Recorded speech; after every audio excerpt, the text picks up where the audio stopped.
Hello guys, welcome to knowing tales.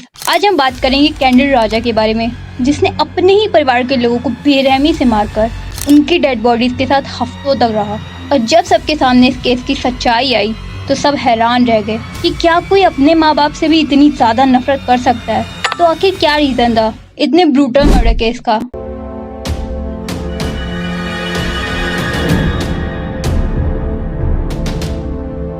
Candle की family में उसके पापा ए राजा थंकम, उसकी मम्मी डॉक्टर जीन पद्मा और उसकी बहन कैरोलिन और उनके रिलेटिव ललिता, जिनकी एज 70 थी और ब्लाइंड थी। वो कैंडल बचपन से ही इंट्रोवर्ट इंसान था और पढ़ाई में उतना अच्छा नहीं था जितना कि उसकी बहन अच्छी थी, जिस वजह से कई बार उसके पेरेंट्स उसका कंपैरिजन उसकी सिस्टर के साथ करते थे और कैंडल को ये बात बिल्कुल नहीं पसंद थी। जब धीरे धीरे कैंडल बड़ा होने लगा वो और भी कम सोशल होता चला गया। बस वो सारा दिन अपने रूम में रह करके वीडियो गेम्स खेलता। उसे एक दिन एस्ट्रॉल रिचुअल के बारे में पता चला। जो लोग एस्ट्रॉल रिचुअल को करते हैं उनका मानना होता है कि इसे करने से आपकी बॉडी से आपकी आत्मा अलग हो जाती है और फिर वो दुनिया में कहीं भी जा सकती है।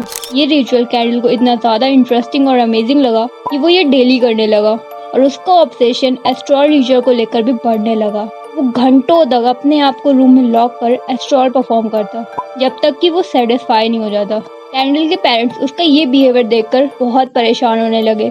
उन्हें कैंडल के फ्यूचर की चिंता होने लगी। ऑब्वियसली हर पेरेंट्स को चिंता होगी अगर उनका बच्चा हमेशा अकेला रहे। 12th के बाद कैंडल के पेरेंट्स उसको मेडिकल लाइन में भेजना चाहते थे, बट कैंडल ने अपने पेरेंट्स से कहा वो एनिमेशन में इंटरेस्टेड है, जिस वजह से वो ऑस्ट्रेलिया जाकर पढ़ाई करना चाहता है। उसके पेरेंट्स कैंडल के डिसीजन से खुश थे। थोड़े टाइम बाद कैंडल ने अपने पेरेंट्स को बताया उसकी ऑस्ट्रेलिया में जॉब लग गई है और अब वो घर वापस आ रहा है। वहीं दूसरी तरफ उसकी बहन की भी जॉब लग गई थी, वो भी चाइना से पढ़ाई अपनी पूरी कर वापस आ रही थी। उसके पेरेंट्स बहुत खुश थे कि उनके दोनों बच्चे अपनी लाइफ में सेटल हो गए। जब कैंडल वापस आया तो वो वापस से सारा दिन अपने रूम में रहने लगा, ये बोलकर कि वो काम कर रहा है, बट इन रियलिटी वो वापस से एस्ट्रॉल परफॉर्म करता और उसके साथ और भी कई एक्सट्रीम चीजें करने लगा।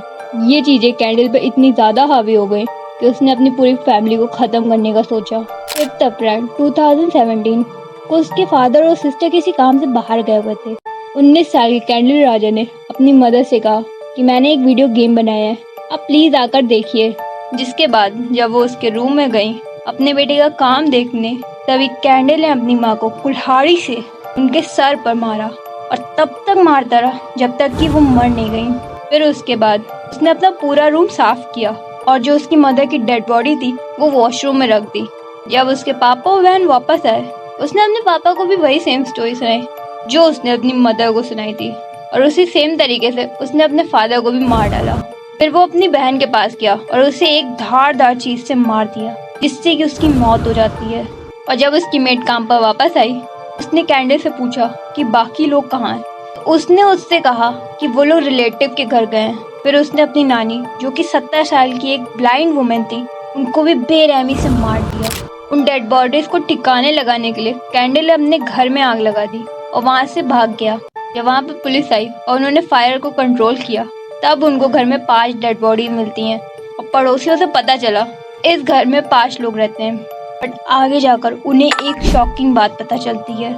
इन 5 डेड बॉडीज में से एक डेड बॉडी नकली थी और उन्हें देर नहीं लगी ये पता करने में कि ये फेक डेड बॉडी कैंडल की है। पुलिस ने उसे पकड़ने के लिए पोस्टर्स लगाए और फाइनली 2 दिन बाद कैंडल पुलिस की पकड़ में आ जाता है। वो अपना क्राइम कन्फेस कर लेता है। कैंडल मेंटली इल था जिस वजह से उसको मेंटल हेल्थ सेंटर भेज दिया जाता है और जो साइकेट्रिस्ट उसका इलाज कर रहे थे वो बताते हैं कि कैंडल को बचपन से मेंटल हेल्थ इश्यूज थे।